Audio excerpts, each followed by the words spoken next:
Mark, no surprises for where we're going first off today. A lot of speculation this week about Rotherham and yourself and the vacant position there. Was it speculation or any truth in it? Yeah, I mean, speculation's rife in it all the time in football. I mean, look, I'm here, I'm staying here, I'm not going anywhere. That's the story, really. So there's nothing really for fans to worry about if they were. Yeah, my job hasn't changed really. I'm really enjoying my time here. I think we're midway through a bit of a project, and we're not quite where we want to be yet. So I'm well aware of the amount of work we've got to do yet, and not kidded on by our current position in the league table. But we've got a brilliant month ahead of us, and that's what we're really focused now on performing and delivering and getting ready for. So look forward to seeing everyone this morning and cracking on. Yeah, obviously, you don't have to comment, but were there discussions at all with Rotherham? But I've had discussions with clubs, and I think the outcome of those conversations, or the detail of those conversations, is for me really. But I'm one of, I think, a number of people that have had a conversation, and the outcome of the conversation is that I'm here. So I'd rather talk about the job I'm doing than the fictional ones that I'm not. So that's the situation for me. It's crack on and get to work, and look forward to a really loud atmosphere on Saturday in what I think will be a really tough game. Yeah, I mean, it's obviously safe to assume you're sticking around, but you can understand some of the speculation on social media, and fans obviously worry with the brilliant times that a club have gone through over the last couple of years or so. There's going to be concern. Yeah, I mean, I guess so. I mean, that's probably overdoing my role in that. I mean, the reason we've been successful is that the whole of everybody that's played a part in that. So the staff that I work with every day, the owners and the board are different class and have got real ambition for what we're doing and where we want to go. And the players have been brilliant, really good people to work with. So in that sense, I think the club's in a really good position, and we're on an upward curve. We've had a good 2 years. We've said this before, it's going to be very hard for us to maintain that momentum. We shouldn't be kidded by the first 10 games. It's a brilliant platform to build on. But really our targets for the season don't shift or don't change. October looks like a pretty tricky month to me, so let's see how we can get through that. And there's a real united front here to just continue building what we're doing. And the speculation, whether it's myself, members of staff, players, I think will always be there. And I think we should be actually quite glad of it, because it must mean that we've got some good people and some good players, and things are going well. We've had some important members of staff leave the club in recent months, in Matt Walker, Tom Pell. Actually, Mikey Burrows has just started a job at Norwich City as physio, and we've got Ryan Meredith now on board, and he started this week. So there's lots of changes always that are going on. We've got real interest in the players and the staff that we've got. I think that's a positive.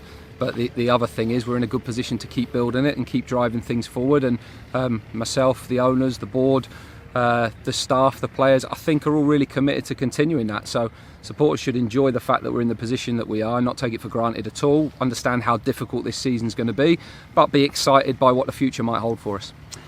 Back-to-back wins, so the mood in the camp must be good, Mark.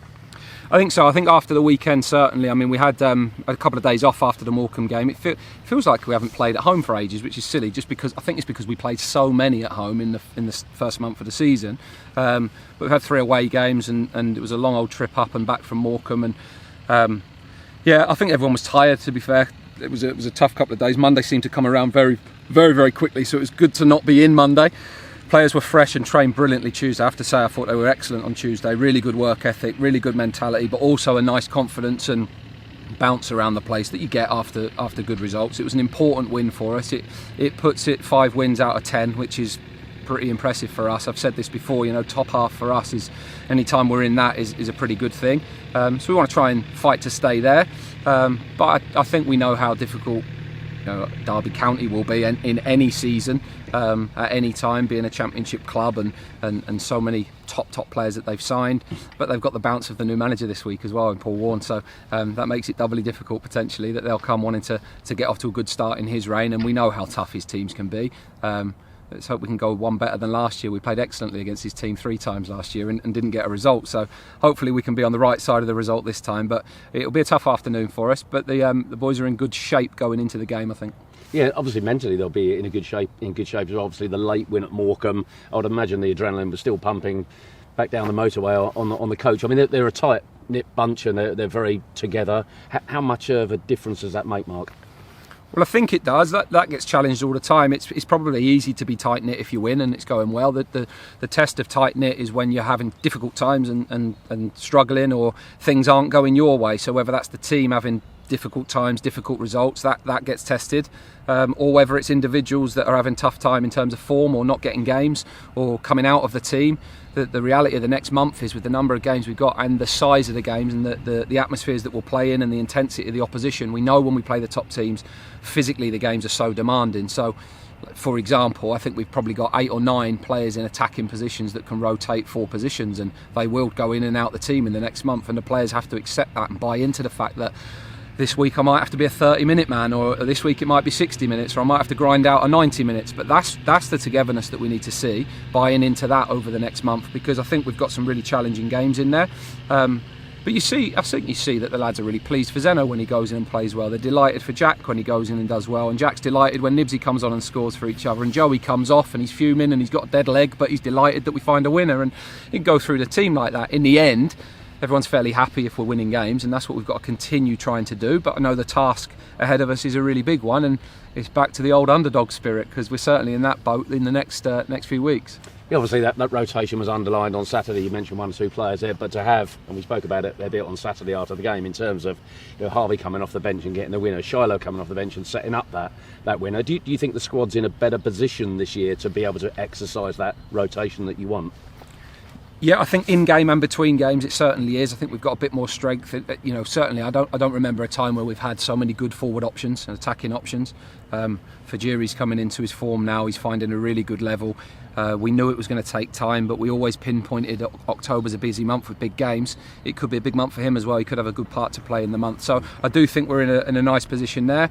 We're a little bit lighter in defensive areas potentially, certainly the full-back areas. Brandon's carrying a little issue with his knee and his calf. Harrison's carrying a little issue as well, so we're a little bit light in the left back position, really, not through numbers, just because they're not quite there yet or where we need him to be. But Dunks is fine. We were just managing that a little bit through the week, but there's no real cover there, so we've just got to hope we can get through the month defensively. But I think we've got some really good attacking options, and we've certainly got a stronger squad than we've had, but it doesn't make it a stronger squad than Derby's and Ipswich's. I look at the teams they've got and the players they can bring on.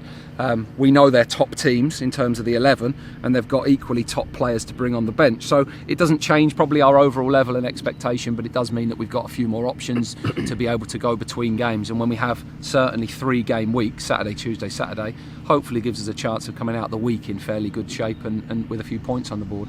Yeah, you mentioned the attacking options. One of those attacking options, Jack Lancaster, came on last Saturday. Again, played a huge part, scored the first goal, and he's had to be so patient over the last couple of years since he's arrived, with his injuries and a little lack of form perhaps here and there, and 1 or 2 other things going on. But yeah, as a head coach, you must be chuffed to bits with how he's progressing now. Yeah, really pleased. I mean, he's had to be patient this year because he's in good shape, but he's had to work his socks off to get himself fit firstly, so that's the first thing, and now he's got to continue doing that because there's still more to come from him. That will come in his training sessions, and if he trains and continues training as he has, he'll keep getting better, and he'll keep playing and playing more, and then that will look after itself, really. So physically there's definitely more to come from him. What we have seen this season when he's played, even from the bench, he's been a creator of chances. He's got some assists in games. He's obviously scored at the weekend.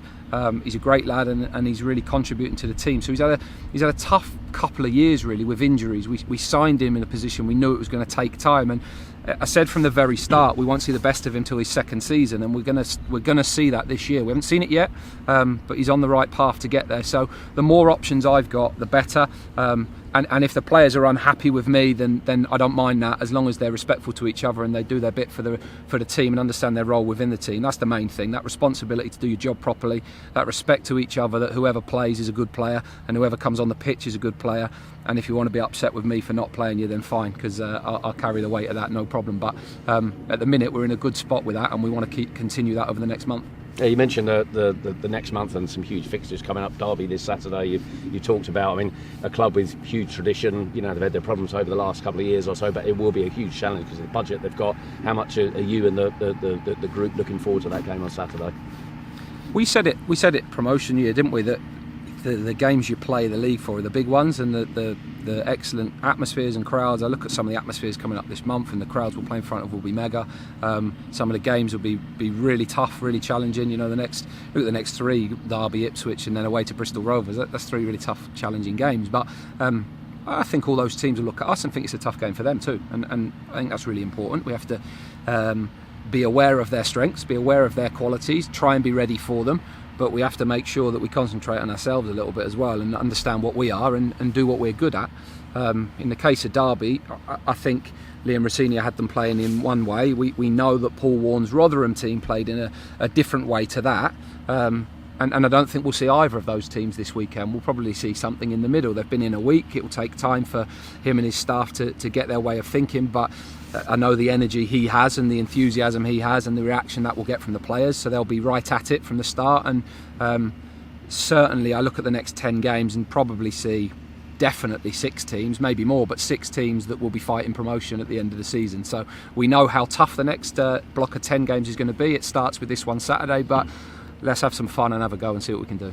Yeah, obviously they come into this game, 4 places below yourselves in the table. I know it's only a fledgling table, and they haven't won away. Does that put a little bit more pressure on them, do you think, and will it play into your hands a little? I have no idea. Hopefully we were a good side on Saturday and it'll give us a chance. I don't know how they're handling it. If I reflect back to where I wasn't overly concerned about having not won away before we did on Saturday, so I don't know whether they will be. It's a new era for them. 9 games I think they've played, and it's a new era. So I think everything changes in that sense. What we want to do is try and maintain a really good record at home, and try and put on a really strong performance. But we understand where we are. You look at our 10 games so far. You look at where our wins have come and where our non-wins have come. There's a fairly decent split there of where you expect teams to be come the end of the season. And the challenge will always be how many positive results can we get against the top teams. And we're certainly going to get tested in the next 10 games and this weekend with that, because no doubt they are one. In terms of injuries, just the last one, Mark, a couple of things really. You mentioned Harrison Duncan, Brendan Hornstrup. Does that lead us to believe that they won't be available for selection on Saturday? And flip side, obviously, we see Greg back in the squad last Saturday, which is good news. Yeah, no, Harrison's fine. Harrison's good to go. We're just managing his training, so he'll be good to go. He's a warrior. He'd get through the games, no problem. We just manage him a little bit through the week. That's fairly sensible and fairly, that happens a lot with players through the season. So hopefully he'll be good to go in the next week, and he'll certainly be all right for Saturday. Brandon was back on the grass on the Tuesday with us and had a good session actually, and then felt his calf. So we're getting that looked at today to see whether there's anything there that is any too severe, but that might keep him out certainly for the next week, which is a shame, because when you've got 3 games you could do with that continuity, but that is what it is. Greg back, yeah, no problems with him. He's had a really good training week. He's been training well. We just stepped him out the squad for a few weeks just to let something settle down, but that's fine. He's in a good position. I feel really comfortable when he's in the dressing room and I hear him shouting at everybody. It's great. It saves my voice, but he's just got a real presence about him around the team. And I certainly thought last week at Morecambe that was a really big game for us. And to have his presence and the leaders really stepping up and leading was important. And we'll need that in the next month. We'll need the real leaders of the team to really step forward in terms of how they get us through tough spells, how they talk and communicate on the pitch. And the level of performance that we get. Everybody's got a real big part to play in this next little period. It's a big month for us. Thanks for your time, Mark. Cheers. Pleasure, thank you.